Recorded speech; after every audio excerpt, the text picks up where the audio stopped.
Hello, magandang araw po sa inyong lahat mga kababayan. Ah, Suportahan po natin sila Alan Peter Cayetano regarding po doon sa mangyayaring hearing ngayon sa Blue Ribbon Committee sa Senado. Kasi po, alam naman po natin ang pangyayari kahapon na nagkaroon ng pinalitan lahat ng chairmanship committee ng mga Judas na 11 at dumating pa yung isang Judas na si Chis Escudero, kaya daw sila nagkaroon ng quorum. Wala pong quorum yun mga kababayan. Ayon sa saligang batas, kailangan po talaga 13.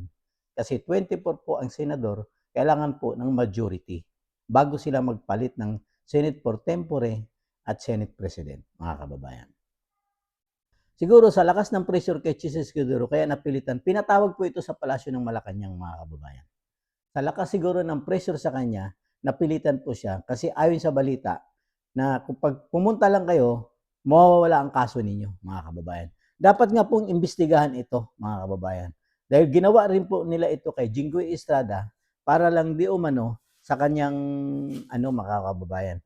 Para hindi siya makulong, so kailangan niyang sumugal na lumipat doon sa minority para makuha ulit ang liderato.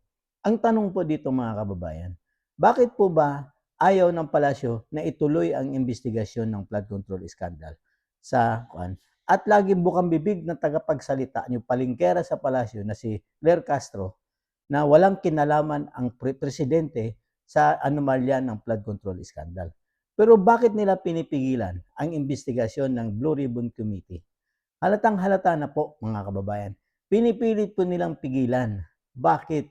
Kung talagang walang kinalaman ang presidente at ang palasyo dito sa iskandalong ito, dapat pabayaan na lang nila mag-imbestiga ang grupo nila Marcoleta, mga kababayan. Kasi kung si Ping Lacson pa ang nakaupo sa Blue Ribbon Committee, inuupuan po mga kababayan. Yun po ang nakakalungkot na katotohanan. Hinahayaan po at sinasabi pa niya mismo sa media na wala daw di umanong mastermind. Ano yun mga kababayan? Pinagluloko po tayo ang grupo ni Soto at ni Lacson. Dapat po talaga silang palitan. Ang problema po, pinipressure nila yung lahat. Kung napapansin nyo po, puro nasa majority lahat ang kinakasuhan. Sigurado ba tayo na walang sangkot ang mga nasa minority sa flood control scandal? At ayon sa Marines, nag-deliver sila ng pera kay Tito Soto, 5 maleta, ang ACT-CIS kasama sa iskandalo na ayon kay nung panahon na panunungkulan pa ni Yap sa ACT-CIS. At sino ba ang doon? Di ba kasama si Erwin Tulfo doon? At ang asawa ni Rapi Tulfo. Ngayon, hindi pa sila naging masaya doon. Pati yung anak pinatakbo sa Distrito 2 ng Quezon City, mga kababayan. At yun din po ang kasama sa flood control scandal. So ngayon, mayroon ba talaga silang pinagtatakpan dito, ang palasyo ng Malacanang? Kung talagang walang kinalaman ang palasyo dito sa iskandalong ito, dapat po nating imbestigahan. At dapat po imbestigahan yung sinasabi ni Jinggoy na mayroon sa kanyang tumawag na walang iba kundi yung babae sa palasyo na lumipat ka lang, mawawala ang kaso mo. Yun po ang katotohanan dyan mga kababayan. Bakit ba nila ipinipigilan na mag-convene ang Blue Ribbon Committee ni Marcoleta, yung subcommittee? Pinapalagan po nila lahat mga kababayan. At ngayon, yung nangyari kahapon na pinalitan nila, kahit na illegal ang ginawa nila, ayon mismo kay Cayetano, pero pinipilit nilang pinalitan. Ano bang ginawa lang nila? Pinalitan nila ang Senate President pro tempore na si Loren Legarda at binakante lahat ang chairmanship ng committee. Illegal po yun kasi majority po dapat 13, mga kababayan. Ay 12 lang sila. Bawal po yun sa saligang batas natin. Yun po ang ating mabuti na lang po at may pag-asa. Ayon kay Senator Cayetano, itutuloy po nila ang hearing ngayong araw na ito sa Senado.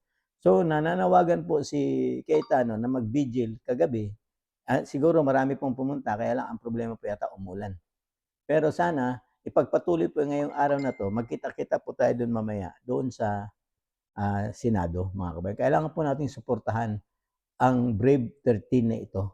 Ay 12 na lang pala kasi yung isa na-pressure na ng todo ng palasyo kasi pinatawag po si Chis Escudero doon sa palasyo, mga kababayan. Kaya biglang sumipot. Yun po ang nangyari diyan, mga kababayan. Kaya kung papansinin mo palakpakan sila, expected po nila na darating si Chis Escudero. Kasi ayon kay Marcoleta ay kay Cayetano na mayroon daw po talagang nag-iisip-isip na bumaliktad na. Pero ang ano talaga si Chis Escudero kasi siya nga po yung isusunod.